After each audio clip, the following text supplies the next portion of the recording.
j'espère que vous allez bien. On se retrouve dans ce deuxième épisode de Work in Progress, la série où je vous documente ma vie de développeur freelance à Bangkok pendant 2 mois. L'objectif, c'est de devenir tout simplement le meilleur développeur que tu connaisses, donc n'hésite pas à t'abonner si ça te fait kiffer. Je vous laisse dans cette vidéo où on va parler de comment j'ai trouvé mon logement, comment j'ai organisé mon voyage, combien la vie à Bangkok me coûte. Si t'as une question, n'hésite pas à le lâcher en commentaire. Sur ce, je vous laisse. Bonne vidéo. Bonne vidéo.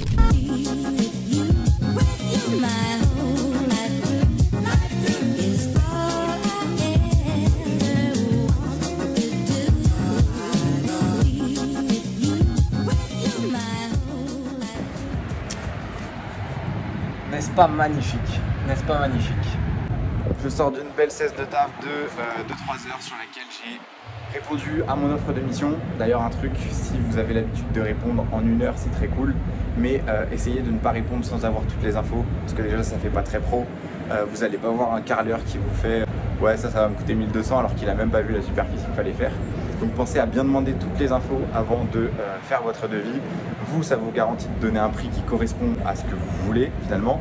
Et le client, lui, il se sent, on va dire, un peu mieux pris en charge si vous lui posez les bonnes questions dès le début. Bref, vous n'êtes pas obligé de rush sur le fait de proposer un devis. Faites-le vite, oui, pour que ça avance, mais faites-le dès que vous avez toutes les infos. Seconde chose, j'ai principalement bossé sur Spikes. Comme vous le savez, ça fait très longtemps que je dois sortir une V2. La V2 prend beaucoup de temps à sortir parce que j'ai voulu faire beaucoup trop gros. J'ai voulu faire une LP de zinzin, j'ai voulu faire une interface de fou. Toute l'interface est fonctionnelle, mais pour la LP, ça attendra un peu. J'ai décidé d'activer le mode bulldozer et de tout simplement sortir petit à petit les features ensuite. J'ai retapé toute la LP pour mettre des nouvelles infos, mis en place le système d'abonnement qui va venir et surtout en mettant à jour la LP, j'ai limité le nombre de places disponibles à 10 seulement. Il en reste déjà plus que 9. Vous allez débloquer donc tous les challenges à vie, tous les prochains qui vont sortir, vous allez y avoir accès. Vous allez aussi avoir accès au Discord à vie avec toute la communauté, toutes les prochaines personnes qui vont venir. On est déjà plus de 150 personnes dedans. Il y a des alternants, des personnes en CDI, des personnes qui font de la freelance, il y a vraiment de tout. LinkedIn, Twitter, on s'entraide tous ensemble. 10 places, 9 places maintenant seulement à 97 €. Après, il n'y aura plus jamais d'accès à vie en place parce que vraiment c'est un cadeau que je vous fais et je travaille gratuitement depuis beaucoup trop longtemps. Et aussi après manger, on parlera de comment j'ai organisé mon voyage, combien ça m'a coûté. Si vous voulez faire pareil, restez jusqu'à la fin, ça va vous intéresser.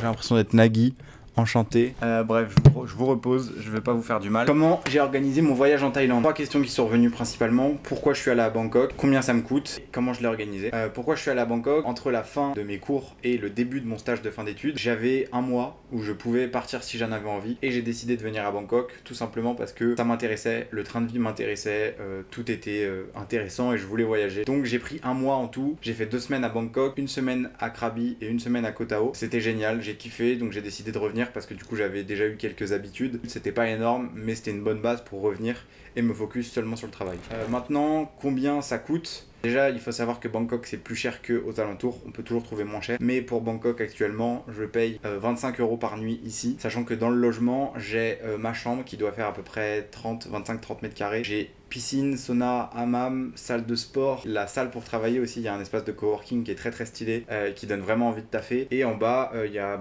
un accueil de fou, 5 mecs de sécurité qui sont là 24 h sur 24. Il y a des accès par badge, il faut 4, 5, 6 badges, donc vraiment j'ai pas peur de laisser mes affaires ici. Pour le coup, je laisse même mes affaires dans la salle de travail sans y être, parce qu'il y a des caméras partout et tout, donc en vrai, niveau sécurité, c'est vraiment cool et c'est très agréable. Et je suis à Chatuchak, si je ne me trompe pas. Il y a différents quartiers qui sont à différents prix. En termes de nourriture, moi ici, je prends tout au 7-Eleven tous les jours et je paye 10 € par jour. Et sinon, à côté, niveau activité, comme je suis venu la première fois, j'ai fait ce que j'avais envie de faire niveau tourisme, on va dire. Là, mon objectif, c'est vraiment de focus taf. Donc en vrai, je reste enfermé dans ma résidence 90% de la journée. C'est pour ça que sur les plans, vous voyez ma sortie du matin et c'est à peu près tout. Mais bon, c'est la dure réalité, j'ai envie de dire, de bosser. Je vais pas vous faire des vidéos juste pour vous montrer les paysages. Il y en aura dans le futur parce que je reste 64 jours, donc je vais avoir un moment où je vais devoir sortir du pays pour rentrer et réinitialiser le visa. Mais du coup, je vais prendre à peu près 1 semaine de vacances, peut-être au Vietnam. Donc il y aura des plans un peu plus stylés plus tard. Mais vraiment, mon but ici, c'est juste de taffer. Donc je taffe et tout y est réuni, c'est pour ça que je suis revenu. Maintenant, comment je me suis organisé? Moi, j'ai tout réservé sur Airbnb. Lors de mon premier voyage, j'avais réservé sur Booking. De tout ce que j'ai trouvé, c'était Airbnb le moins cher. Booking, bon, j'avais des hauts standards, on va dire, et je m'en fichais un peu. Je payais 500 € par semaine lors de mon premier voyage, donc 1000 € en un mois seulement de logement. Mais ici, ouais, 25 € par nuit, j'ai réservé la veille, donc vraiment ne vous stressez pas sur ça, il y a des logements disponibles partout et tout le temps, à tous les prix. Vraiment, il y a plein d'offres de logements, donc faut pas avoir peur de manquer de logements, sauf si vous allez dans des endroits touristiques. Moi, lors de mon premier voyage, j'avais eu beaucoup plus de galères sur les logements, parce que je connaissais pas, et par exemple quand je suis allé à Koh Tao, il restait très peu de logements parce que c'était très peu de temps avant, et c'est un endroit très touristique, donc très prisé par tous les touristes. Donc si vous voulez venir bosser, par contre, il n'y aura pas de souci, il y aura toujours des logements disponibles à très bon prix.